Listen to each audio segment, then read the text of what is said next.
The next session is From Theory to Action, how to build radically human and resilient organizations driving progress in Pakistan and beyond. The moderator is Asma Mustafa Khan. She's going to introduce Nadeem and Vladimira. Asma is an organizational design consultant. She's the CEO of the firm Be More. She hosts her own show, Ask Asma, on Dawn News. Thank you, Shaima. Thank you, everybody, for being here. We'll wait for a couple of minutes and do the introductions till you walk in and walk out. I have with me my panelists until they open their water bottles and sip it down. I'm going to introduce them. The gentleman here is Nadeem Shaikh. Nadeem is a globally recognized voice in the digital financial services, the DFS, that the world is talking about. Very, very passionate about financial wellness, having lived in Pakistan and abroad. He brings this unique flavor to all the firms that he's a part of as a business leader, as a philanthropist, and lots more as a venture capitalist and an entrepreneur.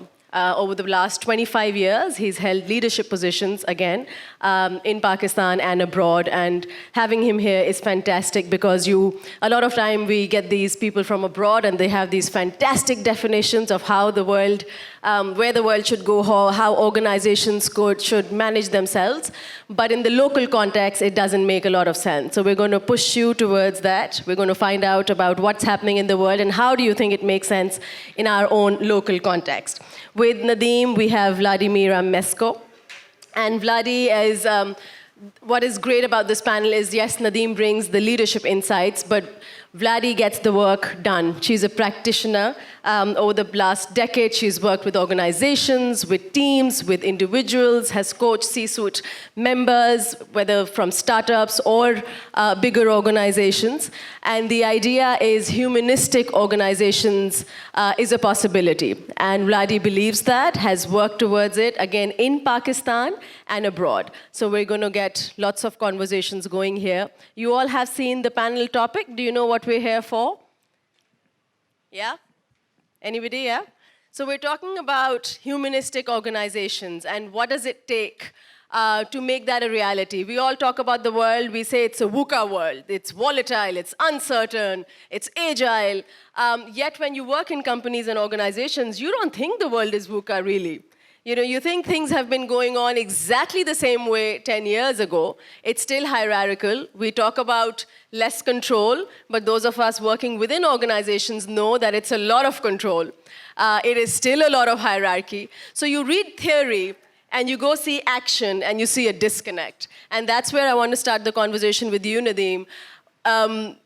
So why is the disconnect there? All this disconnect that I'm talking about. We think the world is going at a changing every day, but yet you see it in organizations that we're still holding on to all those ideals. Do you see this disconnect, or am I the only one? Can you hear me? Yeah, I can hear you. Thank you so much for that. I think it's So let me give you a little bit of background of my background, right? So I started working in a large consulting firm years ago in New York, and we had a lot of entrepreneurial culture, which meant we could go and develop our new businesses in new countries and show up as a small team and do that, right? And so there were incentives designed for that. Mm-hmm. Then I went to a large corporation, which was very clear who the shareholders were, who owns the balance sheet, who does the decisions, how is the technology manufactured, how the products are done. So it was very clear. Then I got into the world of startups and building my own startup, which became a pretty decent-sized fund, and then investing in startups and how do they kind of set up their models and so on. And then I worked with Jazz and Beyond here in Pakistan. So each one of them has been, each of the organization structures is designed for the environment they're in. Right? Mm-hmm. And for the longest time, the vertical organization as we know it, which is, starts with the shareholders on top, and there's a very clear executive branch of the management, and then the middle layer. And the middle layer was, built by MBAs, and the MBA was designed, this coursework was designed to support the middle layer, right? And then it goes on. And it was very clear who made the decisions. It was very clear what were the boundaries of the organization. And now we are in an era where that boundary is no longer there, right? Yeah. So if you take examples of companies, Apple is an example. Apple does no manufacturing themselves. They are pretty much a design company. They own the IP, but every single piece of the phone is developed and manufactured by someone else. And they have close to 30,000 companies that go into building a phone, right? So now think about the definition of who is Apple's employee, who's not, who is a partner, who's not, who's responsible, or something not. And that keeps going. You go Kareem, you go Airbnb, all these companies are coming up. So I think there's a big transformation going on in the culture, because the old structure that was very, very good, it wasn't that the structure was bad, it was very good for that era, is now no longer valid. So as we have a new model coming up, that's where the need to think differently, to think about the organization differently is there. And it's not just a nice to have now, it's a must have. So if you're going to compete with this new, in a new world where the average lifespan of a company is now reduced. So it used to be that a company would last 60, 70, 80 years. Yeah. Now the average size of company is 15 years. And it disappears. The average age of executive in any large institution, and I'm giving you Western Europe numbers, but I think it's pretty much true in Pakistan as well, it's 2 years. That you're in a role for 2 years. Gone are the days when you were in a role for 10, 15 years and you have an impact. So how do you have impact on an organization when you're going to be there for 2 years or less, right? So that's kind of what's going on. So I think the disconnect is very much there. Right. But it's changing because of the change going on. Right. Maybe Vladi has something. Yes, thank you very much for that, Nadeem. So we'll touch upon that how do you actually make an impact when you're there for such a short period of time. But how would you define a radically, what did the panel say? What did the panel topic say? A radically human and a resilient organization. Because I did think, how do you define a radically human? Isn't it okay to just be a humane organization? So how would you define a radically human and resilient organization? What is it? Okay. First of all, pleasure to be here. It's been, just for a minute to put a little bit of the context. So, foreigner in the country, feel very, very welcomed here. Spent the last year working with Nadeem and his team in Islamabad, Karachi, Lahore, with the Jess team who was scaling a business. Came to the country very humbly with experience gained mostly around the world. But as you said before, what is important is to understand how do you localize your knowledge, because otherwise it's not useful, right? It's not applicable. So coming with a concept of, and I haven't come up with it, of course, but using the concept of radically human organizations. So when I entered and started the year with the Jazz team, even coming with a buzzword like this, obviously that didn't create the change. So what we started doing from the beginning was to actually have a discussion and explain what is it and we are trying to aim for and why we are aiming for it. So before understanding why you are doing something, it feels imposed, you don't relate to it, you don't connect. So if I would have to put more practical definition behind the radically human. So every change to happen in a mass scale needs a radical approach. Because at least from, even if we look into different areas, when, so I'll just use an example of, let's say, feminism in Western Europe. In some aspects, it became even radical.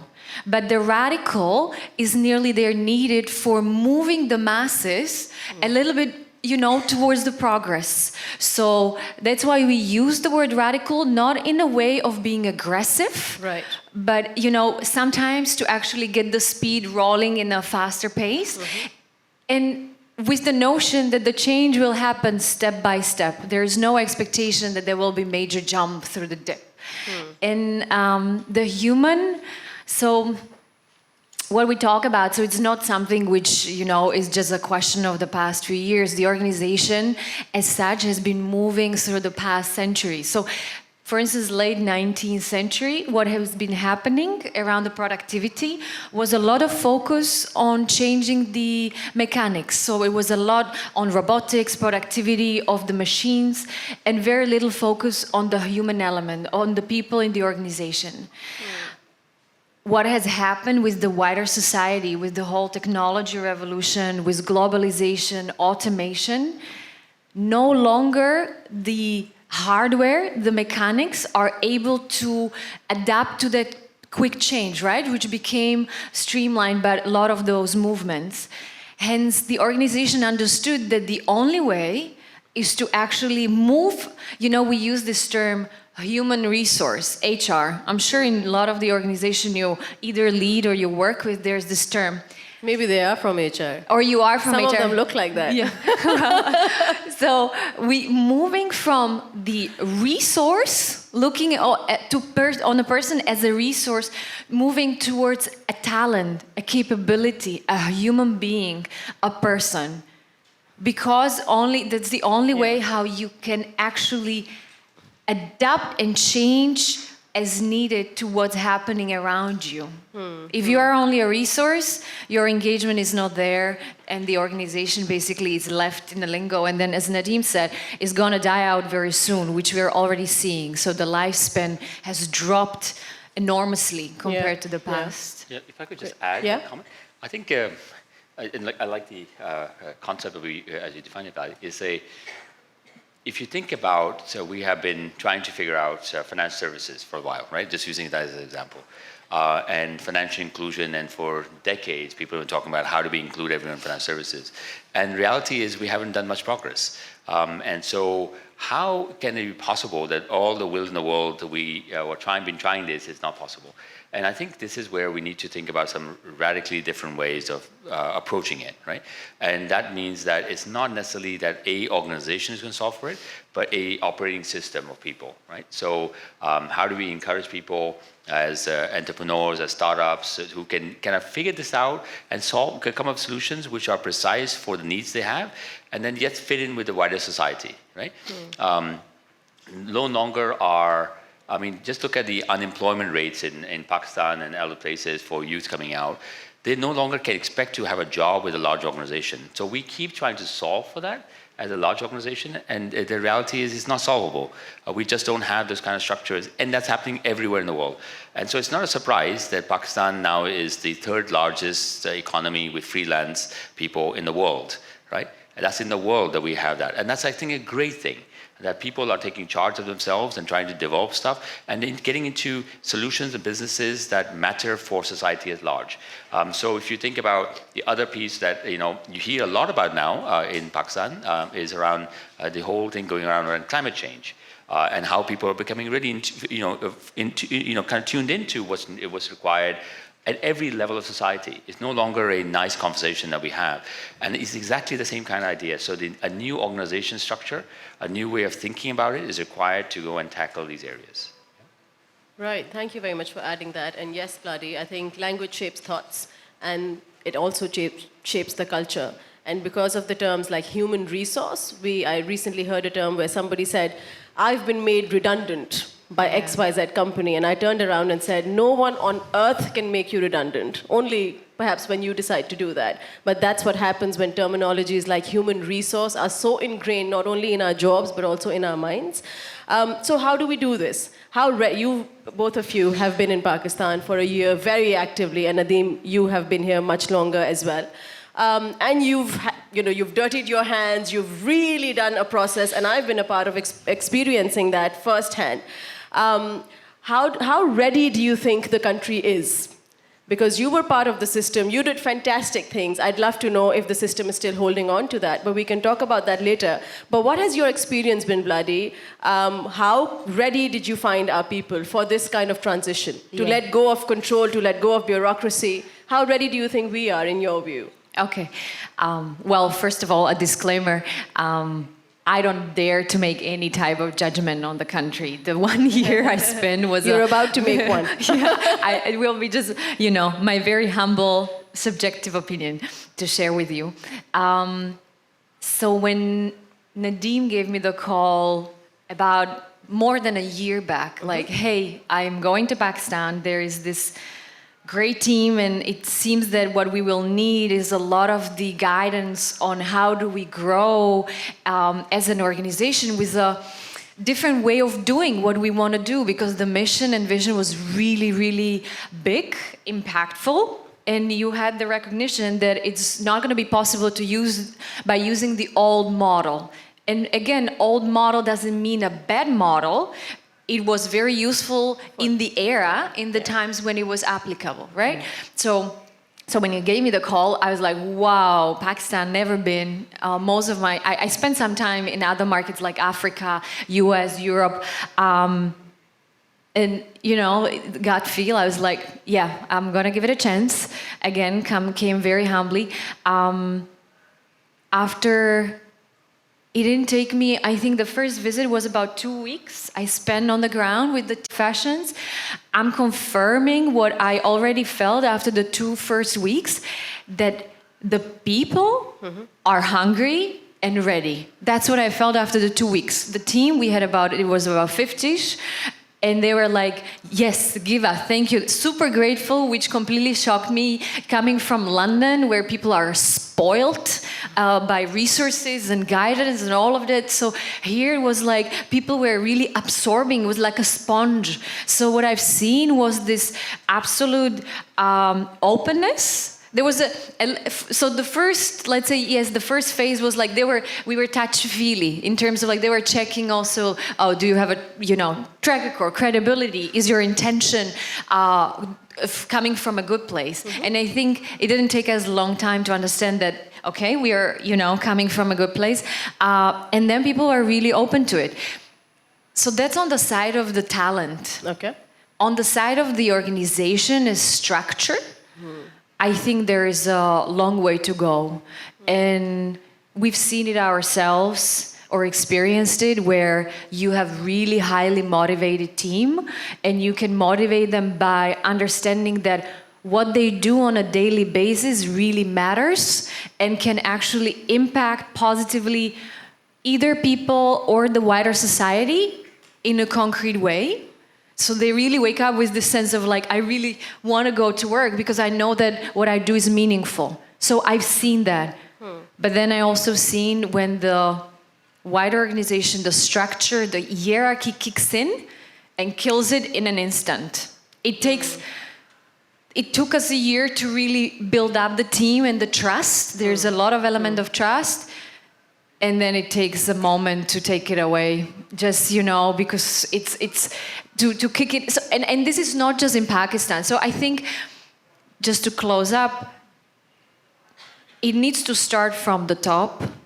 And I'm sure we've heard it, or you've heard it many times, but I really think that we should walking the talk when the leaders are the role model for us, for people, for the team. We look up to them and we see like, okay, they really mean this, it's trustworthy.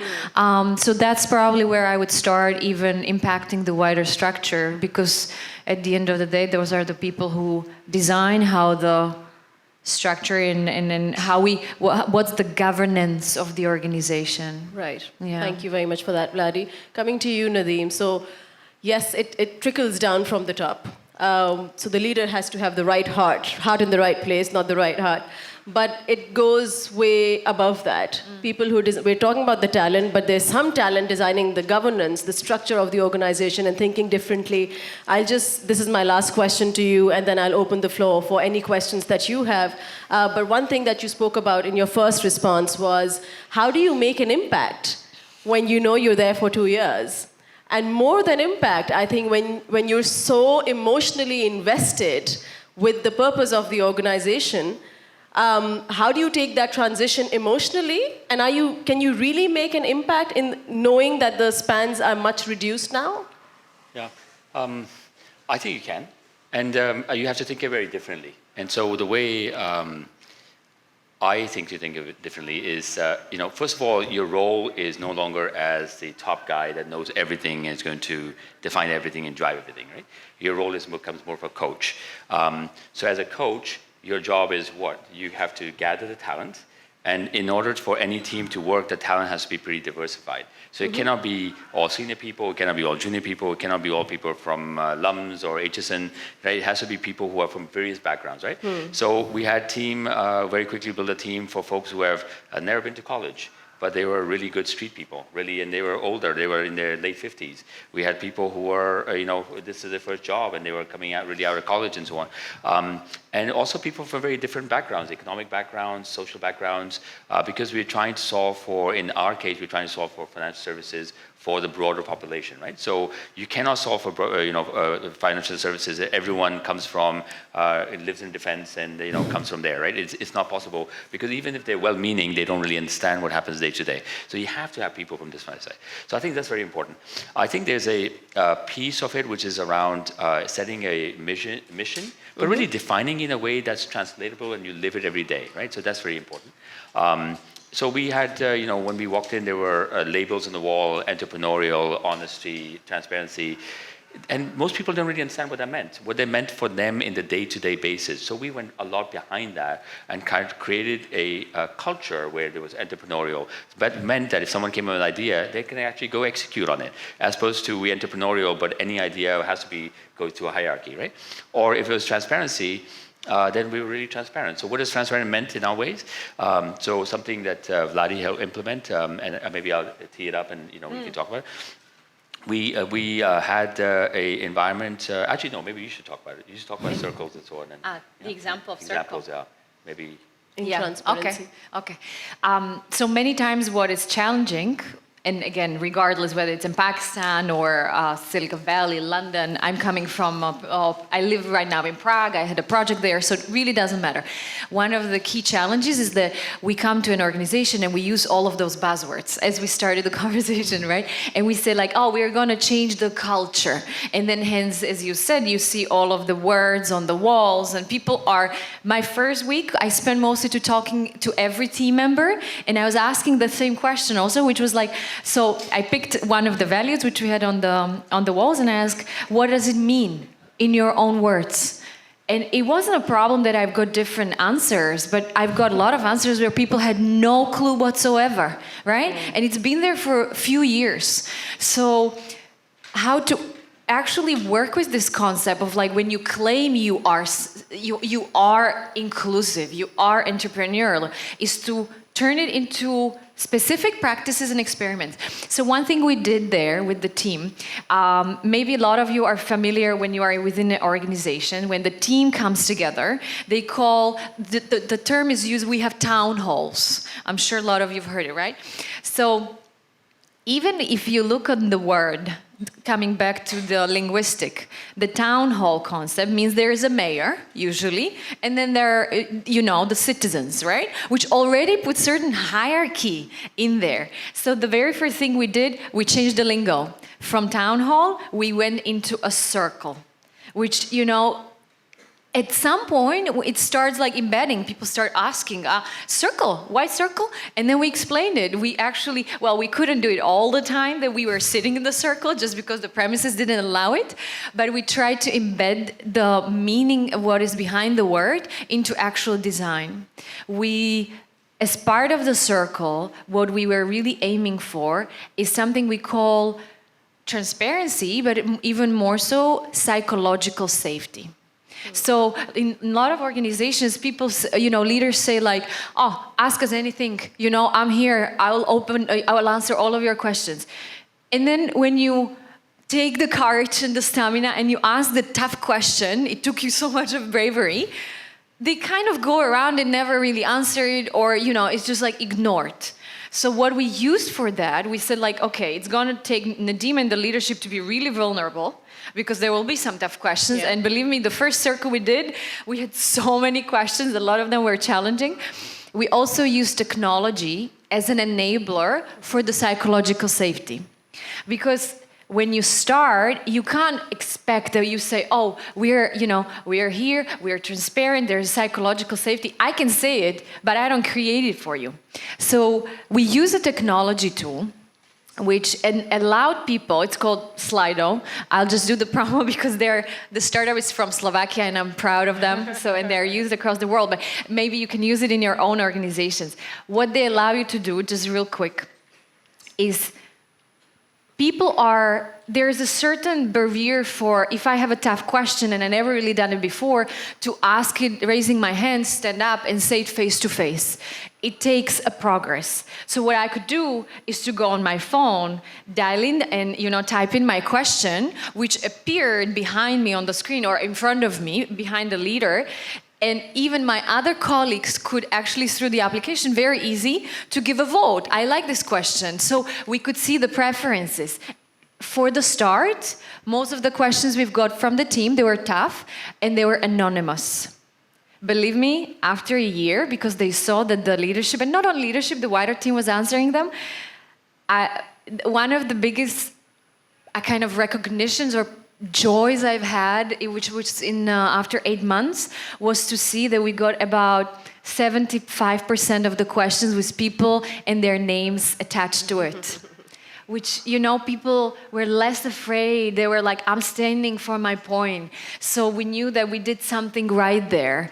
But it takes time. So practical experiments. So I'm just going to, one comment to your original question, right? Mm-hmm. So it's one of the proudest moments in that short cycle of time is where you can't really influence organizations in a traditional way for a long time, right? So what you can only do is influence individuals who become part of a fabric of the company, right? And the proudest moment was when someone that was, quite junior and said, you actually showed me what I'm capable of doing.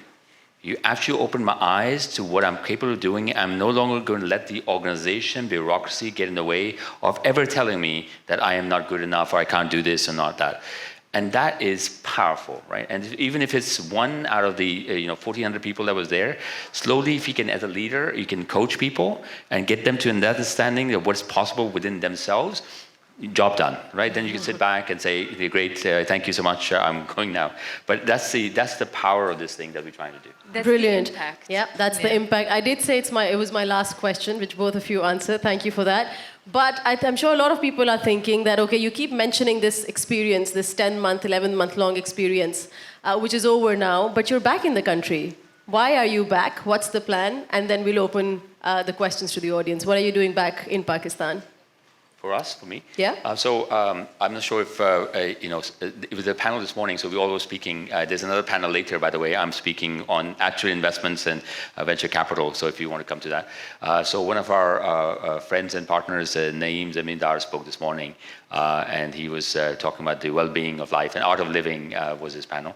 So between Nadeem, myself, and Vladi, we were really thinking about how to set up the next phase of this thing, right? How do we create a platform where we encourage people to build companies that address a lot of the opportunity we have in front of us, both in financial wellness, in agriculture, in education, in health. So we have been spending a lot of time thinking about it. Because I am no one to work for a large organization that has Lesson learned. Lesson learned. So it's a lot of fun. I had a lot of fun doing it, but I think there is such immense opportunity. There's such immense talent.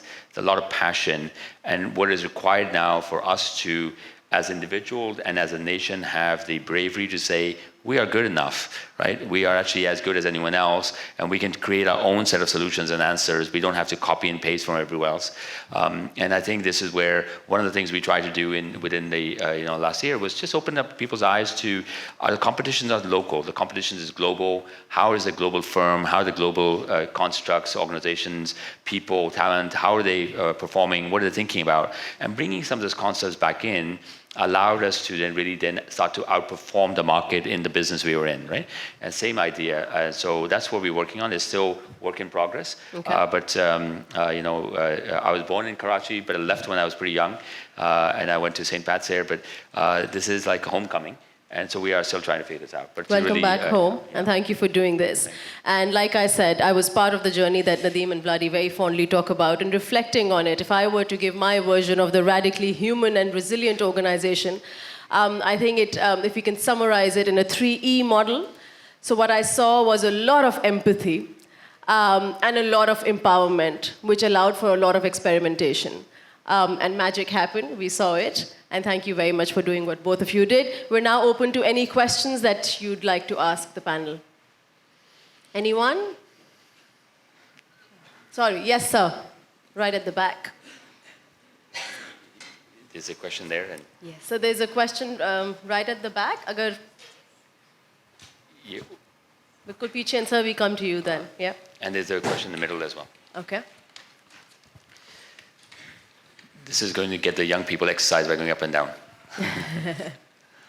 Ji, Assalamu alaikum. Assalamu alaikum. My name is Adil Ahmed. I am just wondering about the extent of the problem and the need to scale up on a war footing.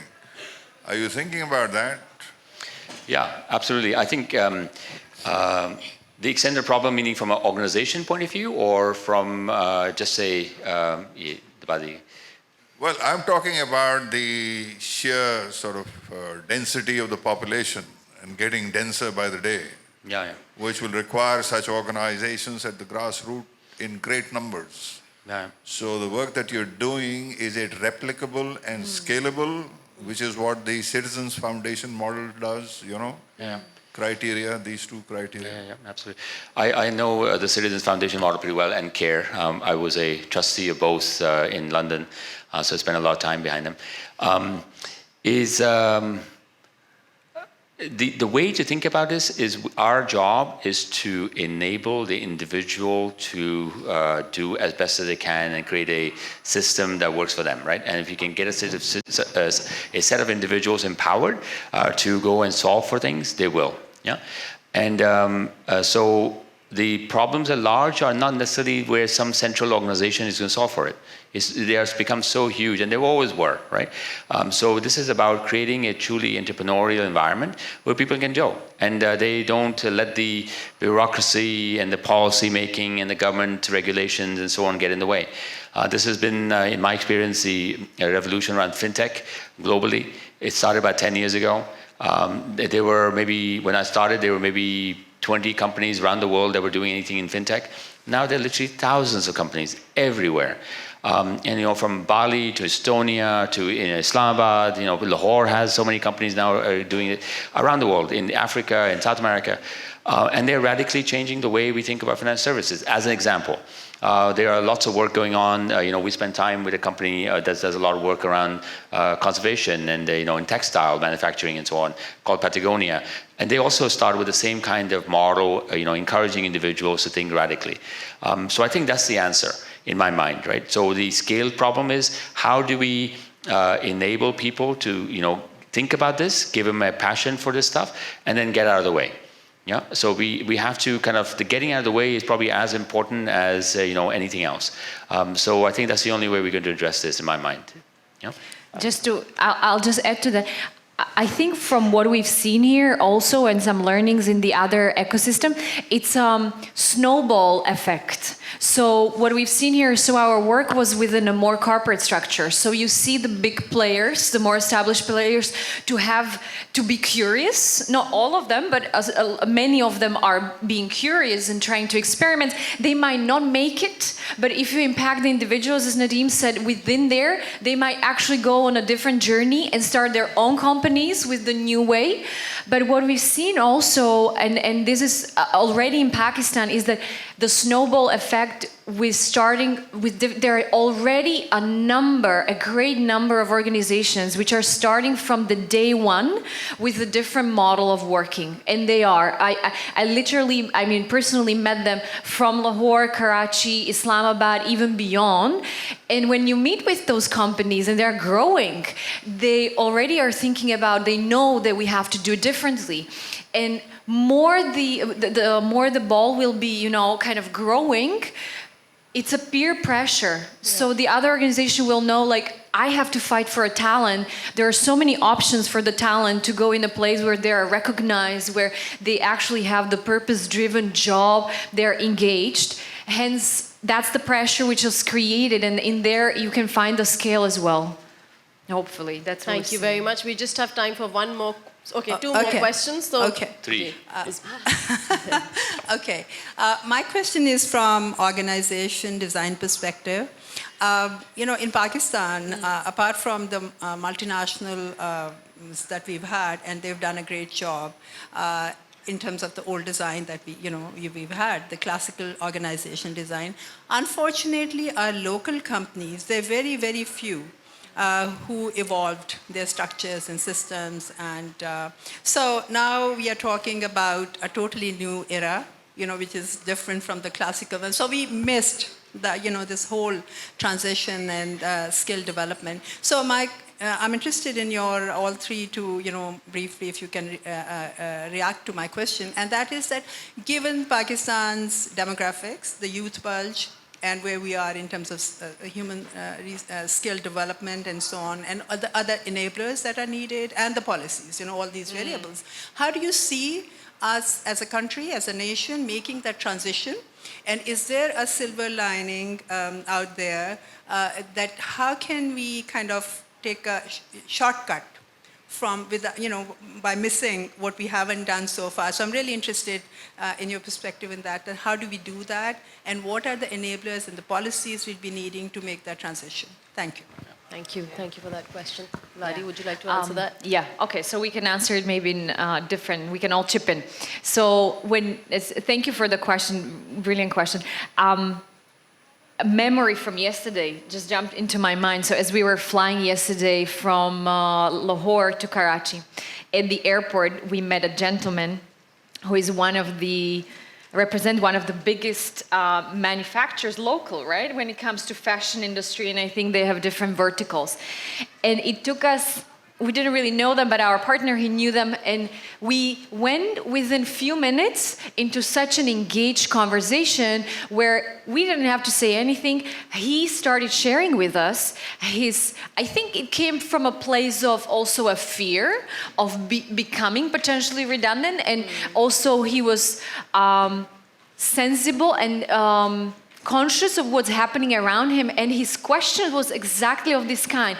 What can we do as a local player to adjust? So he was talking a lot about sustainability of fashion, about the organizational design, and hence he was also talking a lot about the generational shift. So his son is taking over the company, and his mindset is already very different. So I just mentioned this example just to say that over the course of the year, we've been meeting actually, I would say even more so with the local players, whether they're the small startups scaling up or even some of the established players, and the questions come from both places. I leave Nadeem maybe to comment on the policy, but maybe just a short one. So I've been part of the growth of the ecosystem in a similar way in Central Eastern Europe, where I came from. One of the key enablers was that this was a collective ecosystem play.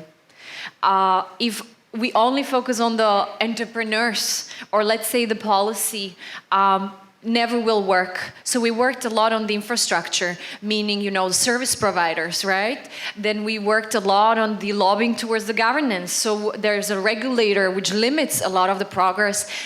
In parallel, there was a lot of work around the upskilling of the talent. So all of that kind of works in parallel. A lot of stakeholders needs to come together. So again, there is a mindset shift needed for the wider industry, wider society, that this is a joint play. It cannot be solved by one or two actors. No, just quickly comment in the interest of time. I think just to reinforce Vladi's point, it's a conversation happening everywhere. And we had one example from yesterday, but every group, every local company is thinking about this because they realize that the competition is no longer local, right? So that's one. I think also it's awesome, in my mind, that we missed out on all these things over the last 10, 20, 30 years, because when we kind of have the same kind of conversations, I spend most of my time in the US or UK or Europe, and Vladi and I talk about this a lot, it's very hard because there's a lot of structures have been built and very hard to navigate through that to the new stuff, right? And so people are trying, but it's much harder conversation to have in those economies than here. And so when we do the work around the emerging markets, whether it's Africa or Asia or here, it's much easier because we don't have those vested structures yet, right? So if we can harness this and can leapfrog, it's the opportunity for us to leapfrog into the 21st century in a very different way than was possible if we've had the success. So, just as an example, because we talk about Korea and how they stole our, 1960 strategy plan from, and became a success. Now, if you go to Korea and go into the financial services sector now, it's massively struggling from a global perspective, not from a, it's a arbitrary term, but it's struggling to make that transition to the new era. Yeah. So I think this is a piece that we have to think about, where here's an opportunity for us to really leapfrog in a different way. Thank you very much. I know our time is up, but we've promised you, sir, so we'll take one last question, and your questions happy to answer in person, because I wouldn't want to take up more time from the next panel. Yeah, thank you. I think what you basically described today is the democratization in a business or entrepreneur context. Yes. Do you think this would be replicable in social organizations or political organizations? And the second question is whether the synergy between the enabler and the policy maker would hold the test of time, because in our context, I think there's a lot of animosity between the practitioner and the ideologue. And how do you think this is going to pan out if we try to leapfrog to a next generation of organization? Thank you very much. Nadeem, would you like to answer? Or Vladimira? A, is it replicable in the social context? Yes. Actually, I think it's the other way around. I think the social context, and this is from the work that I did with CARE, for example, with Saim Aziz, that there's a lot of learning that we take from there, and a lot of my thinking has evolved from there to the mainstream. So I'm also working with a healthcare startup in Kenya that does primary healthcare in urban slums. We're making each clinic profitable with no, kind of from a revenue basis, right? And so how do you do that where it's affordable care for the local patients at a high quality? And I think the reason for that is from the social enterprises, they are thinking about this more than just money. Right? The fault is that some of the social enterprises don't think about money at all. I think that's a false thing, right? You have to think about commercialization of these businesses, but have a much wider value set around that. Business over time across the world has become very money oriented, right? We have lost sight of all the impact we want to have on society and how do we want to encourage the right kind of communities and so on. That used to be a big thing in the 60s and 70s, 80s, but over the last 20 years that's disappeared across the world. And I think radically everywhere, people are now fighting for that and saying that's no longer an option. We can no longer just be focused on just making the most profitable company at no matter what the cost. So the cost to the environment, the cost to the climate, the cost to the community matters. So I think there's a lot of learning we can take both sides, but we need to bring within the social impact era, we need to bring a lot of the commercial aspects, because we cannot rely on grants forever. This is not a hobby, right? This is a really how do you radically solve for problems, but in a way that's sustainable. So I think that's there. The second part of the question was? The synergy between the policy maker and the practitioner. I'm a very humble follower of history, and I think this has been the case through all the eras, all the decades. You go, what we're going through right now, you can pick up the history books and newspaper headings in 1920s, and all the radicalization and the fight going on between the rich and and the poor and so on. Same thing was happening. So I think there's a lot of stuff we can learn from there. I think this is like a natural tension we have between the practitioner and the ideologue. I think now is coming to a somewhere of a point where it's not just opposition thing, right? It's not a friction thing. It's like, okay, there's some middle ground, and how do we work through these answers and so on. I think the new organization structure, I'm sorry, I'm kind of jumping a little bit, but the new organization design of these, organization structure, which are more flatter, horizontal, allows that stuff to happen, because otherwise before used to be the ideologue, the ideas people were sitting there, and the practical people were kind of in the vertical organization that was locked in, right? So there was a clash. But now that the boundaries are a lot more fluid, and so a lot of the ideas and the practice can flow. And if the ideas don't flow into one part of the organization, they flow into another concept of the organization somewhere else. So I think there's a lot more fluidity in that process than used to be before, right? But that's a much longer conversation. I'm sorry, I've just tried to jump to answer, but it's something food for thought, because I think is that opposition that we had before is no longer necessary, in my mind. Do we have No. we don't. Thank you very much, Nadeem. Thank you, Vladi. Thank you, everyone, for your time. Thank you. Thank Thanks you. so much. Thank you.